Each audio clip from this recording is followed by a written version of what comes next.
Welcome back to DXB, today's weekly roundup, where we bring you our favorite moments from the past week. Now, if you're in need for a little time out to de-stress, why not try a power nap? Here's Louis with more. If you've been having a few sleepless nights, well, you are not alone, but fret not, because we're going to do something different on DXB today. We're going to sleep. Yeah, thanks to GymNation's newest class called NapTime.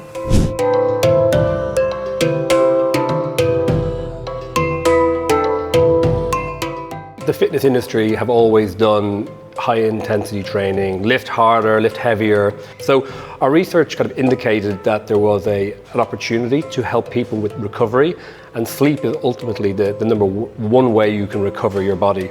I think recovery should be something part of your overall training structure. I think what we see is over 44% of people in the region come to the gym 4 or more times a week. So actually what we want to do is give them something intentional. So it isn't literally all about physical workouts the whole time. It's about actually giving them a time where they can intentionally look to recover their body. We will start off some light breath work. After the breath work, some sun salutation. After the sun salutation, some calm light stretches, and then that's going to help you to relax. And hopefully we're going to get a little rest after that. It's a 45-minute class. It begins with a bit of gentle yoga that's applicable for all levels, so kind of releasing the tension in the body. So once you release the tension in the body, we have a guided breath work and meditation. So it kind of creates this almost part of your routine where you're able to just switch off.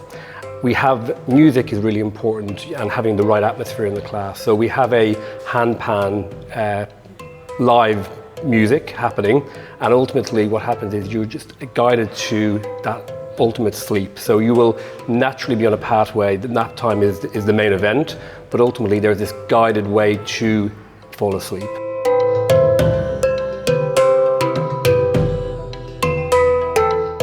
The idea is, we're in Dubai, it's a city that doesn't sleep, we're always switched on, work, social life, screen time. So what we're trying to do is give people the tools that they can take away, and ultimately 90% of people use their phones within an hour before bed. So what we're trying to do in the class is just kind of give you some tips and actually take it away, because ultimately you're not going to come to the gym every week to fall asleep, and what we want to do is take your fitness to a different level and ultimately just allow people to then just learn and adapt and do these things in the privacy of their own home as well.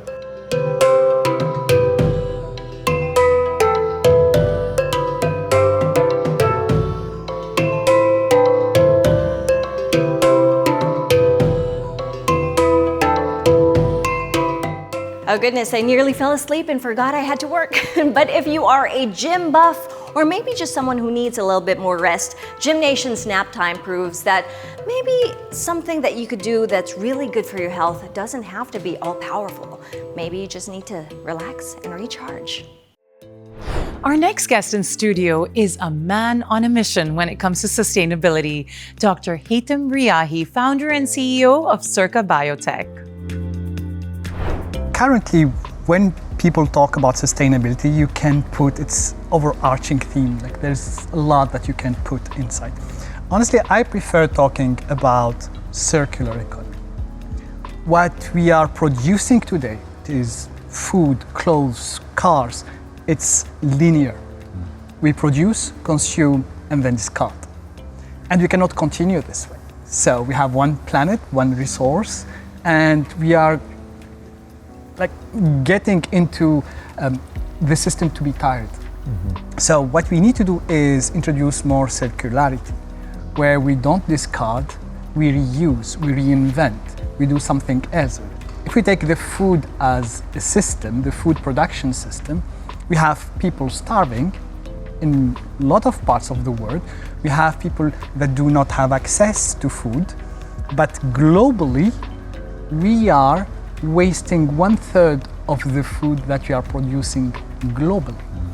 So there's a way, by using circularity, by using recycling, to reduce our waste and to have a more efficient use of what we are producing. I took the example of food, but it could be textile, clothing, it could be cars, it could be manufacturing, electronics, It's the same idea. Dr. Haythem, we touched on it earlier that it's very much individuals and their choices that are made around the world. At what point do we move past that phase of wanting to make sure and ensure the systems are really working in the right direction? Or do you think that responsibility will never end? It's the responsibility of everyone.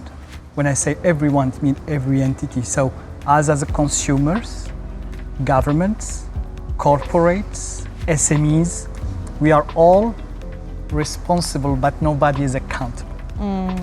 And this is where it doesn't really seems like we are progressing. So everyone has its responsibility. The government responsibility and the government entities in general, their responsibility is to put the legal framework for do that. I will give you an example from my own life. So first time I came here to the UAE, it was 2008. I went in a car with people and my first reflex was to put my seat belt on. And they were laughing because they didn't ignite the engine and I was already putting my seat belt. And of course we went to the right and nobody was putting the seat belt, including the driver, and they were laughing. So that was 2008. I come to live in the UAE in 2014, that's 6 years later, which is short. 6 years later, nobody was laughing about that. Everybody was putting the seatbelt on. It became a reflex. Why? Because there was a legal framework. There was legislation, there was sanction, and it became a habit. It became something that we don't even question because we also understood, because with the regulation, there were also education that goes with it. So people understand that it's for their own good that they are putting their seatbelt on.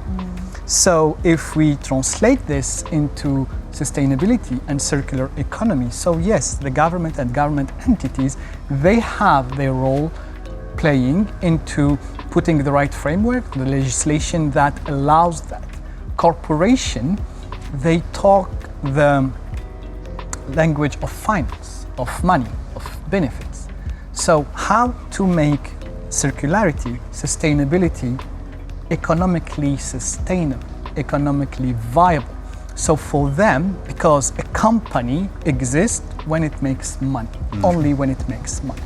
So if we make sustainability and circular economy economically viable, the adoption with the regulation will be faster. And then the last layer is the consumer layer. So when the consumer have all of that, the change of behavior with the education will come quicker than we thought. And we see in some places in the world that it happens. Also joining us in the studio was Dr. Ammar Albanna, who spoke about the challenges surrounding autism and how the awareness around it is evolving in the UAE. I mentioned at the beginning, a lot of us are looking beyond our usual blinkers at the moment, given the uncertain and challenging times we're going through, thinking about others a lot more. And certainly we're talking about autism more. We hear it mentioned more, we are talking openly about it more. Now, is that, in your opinion, a result of better diagnosis and a greater understanding of diagnosis, or just a better understanding of autism as a whole? Well, it's a great question, and we get asked this question every day clinically by parents, by people who come to see us. And the answer is the latter, actually. So there is increased identification of autism. If we don't have a lot of literature about how autism was diagnosed 50 or 100 years ago, because we didn't have the word autism to label children with neurodevelopmental differences, especially in terms of social communication. If we diagnose autism as difficulty in reciprocal social communication, like I'm talking to you now, I'm looking at you, you're looking at me, you're preparing what you're going to say next based on my facial expression, based on my gesturing. This reciprocity in social communication is the core deficits, rather in this area, is the core of autism spectrum disorder. And we only started to describe this accurately as a medical field in the 50s. So previously it was described something else. And there was recently more awareness about autism. If you look at the numbers, yes, they are concerning. There's a significant increase. Look at 1 in 35, according to the recent CDC American statistics.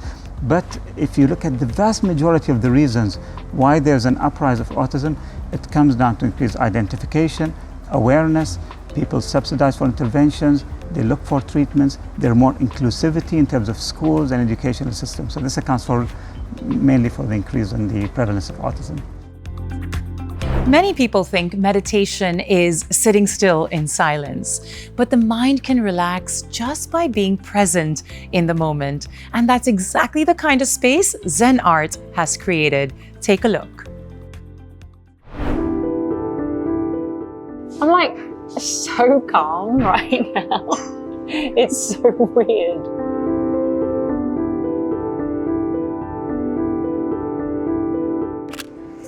It's a new year, so we're going to be focusing on mindfulness and wellness, so why not add in a bit of creativity as well? I'm going to be checking out one of Zen Art's signature workshops, which combines all of those things, bit of self-awareness, bit of self-reflection. I'm ready. Let's go.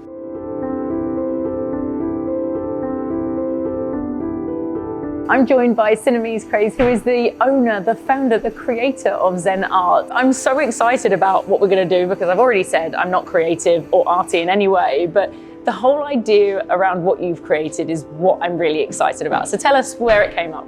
So basically Zen Art combines creativity and wellness together. Also we are very focused on mindfulness, and I use all this art to a way to express myself, to manage my stress. So I wanted to create a space for people to experience what I actually do for myself. I'm also an NLP certified practitioner, so basically I combine NLP in the workshops where people come and they learn about themselves, and also they do the creative experience. That's fascinating. Now, for those that don't know, what does NLP mean? What does it involve? So basically it's understanding your subconscious mind, understanding your filters, your behavior, why you do what you do, and when you understand this about yourself, it will be easier for you to develop yourself and to create change that you want to do in your life. It's such an interesting one for me because, like I said, I'm not artistic, I'm not creative in any way, but yet the idea, and I'm actually genuinely looking forward to just sitting down, I'm looking over at the easels and the canvases,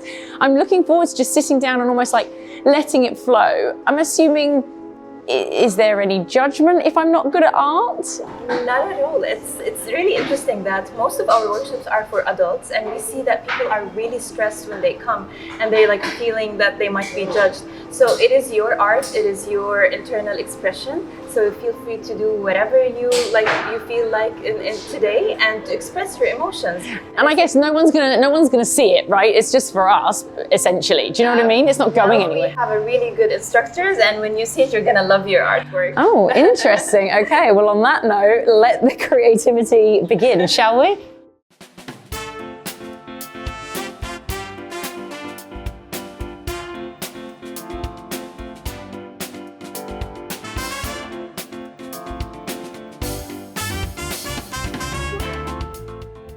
I'm pretty pleased with myself on that. I didn't know what to expect from today.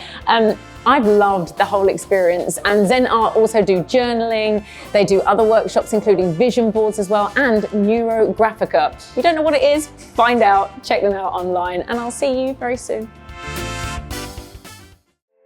We've all heard the saying that sometimes we don't notice what's right under our nose. With that in mind, we invited Saeed Saeed, arts and culture reporter at The National, to explore how residents are reconnecting with and supporting their local neighbourhoods. What should we be going to see in Dubai and the UAE now? It should be the places that make you happy. I think that's, I think sometimes, we focus on this idea of, I need to see this place, I have to see that place, and it kind of creates almost like it feels like homework. It feels like you're ticking boxes, like it's another meeting. So I kind of feel this is a time for us now just to kind of reacquaint with the places that make you happy. So for me, I'm not really looking for a location, I'm looking for a feeling. So sometimes, I'll be at home and I'm like, you know what, I want to go to this particular neighborhood, like Al Qusais, for example. Al Qusais is just, again, people look at it from the outside, okay, this is just another neighborhood full of dense buildings, but no, it's like a thriving, almost like an Egyptian quarter. great cafes, great people. You know, you outside, you're seeing people watching the football. It's vibrant. You know, so when you're walking, you can stop at a place here and get a berry juice. You can go to another place, get a nice kind of Egyptian eggplant sandwich. You know, so these are the things for me, you know, that makes me happy, and it makes me feel connected. You know, with the city. And I think we should do more of that, as opposed to just thinking, okay, where do you want to go? Like, this location and that. I think it's a different way of thinking. Another guest we welcomed was Mohammed Kazim, co-founder of Tamashee, who spoke about how traditions can continue to feel relevant and meaningful in a country shaped by such rich cultural diversity. I see a craving from the younger generations to understand their identity. And I think that's particularly or specifically so because of how globalized the world has become. So it's very difficult to differentiate ourselves from, let's say, a young person in London, or a young person in Hong Kong, or a young person in Singapore or in Dubai. So what happens is you want to stand out with that identity element. And so I see a shift going back towards culture and identity, because there's that need to differentiate and to feel that, you know, I belong to something or some kind of culture. Mohammed, I was wondering, what I mean, I can only guess, but what inspired you to start Tamashee? What really made you, go all in? I don't think I have an exact answer, but I think I want to say Dubai was a big reason for that. See, growing up in Dubai, you grow up around many, many nationalities and many, many cultures, and the cultures are alive. It's not like it's been diluted into one big identity or culture. So there's the many pockets of culture. In addition to that, my family is also pretty diverse. I mean, in terms of where they spent their lives, my great-grandfather was a pearl merchant, so they spent a lot of time in India and Pakistan. So, there's that element as well, and that added another layer of complexity in the identity question. And then growing up in Dubai, and you're like, where do I belong? I need to understand, why do we do this way? Why do we say this then? And all that was, I think, the spark to start doing what I do. If you've ever wanted to manifest something into your life, why not create a vision board? We spoke to the founder of Mira Vision Board for some top tips on how to turn your dreams into reality. Hi, my name is Ira Palatko, and I'm a founder and creator of Mira Vision Board Kit. Vision Board is a collage of all of your goals and dreams. How to start creating your vision board? You have to understand what are your goals and dreams. I would suggest you write a list. What do you want to achieve? Usually we would do a vision board for 1 year and then start searching for images, pictures, affirmations, words which would represent these goals. Benefits of using vision boards. First of all, it really helps you to decide what do you want to achieve. Second, it helps you to be very specific with your goals and dreams. Mira Vision Board Kit consists with the board itself and different images from different spheres of life, like wealth, health, hobbies, travels, business, family, and so on.